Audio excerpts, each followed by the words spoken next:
ఆడు బ్రిడ్జి ఉండు ఎప్పుడు ఒక లారన్న పడిపోవు ఒక ఆటోనన్న పడిపోవు. కేసీఆర్ వచ్చినాక 4 లైన్ రోడ్ చేసిండు. అద్దమూలు ఉంటుండే రోడ్డు, నున్నగా ఉంటుండే రోడ్డు, ఇప్పుడు చూసిన 40 పొక్కల్ని. ప్రజ్ఞాపూర్కి వెళ్ళి గజ్వేల చివరికి 40 పొక్కలైనాయి. అయినా లేవా?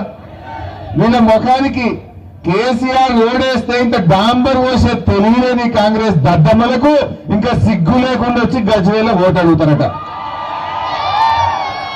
అరే కేసీఆర్ వేసిన రోడ్డు మీద ఇంత పొక్కలలో ఇంత డాంబర్ పోసే తెలివి నాది మీ ముఖానికి.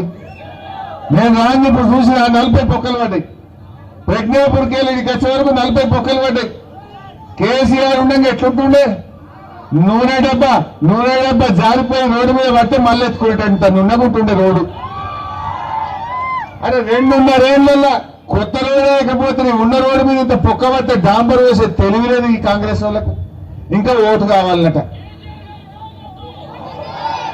ఆనాడు మన కేసీఆర్ 200 పెన్షన్ ఉంటే 2000 చేస్తా అంటే చేయలేదు. చెల్లె ఆడవిళ్ళ పెళ్లికి ₹1,00,000 కళ్యాణ లక్ష్మి ఇస్తా అంటే ఇయ్యలేదా?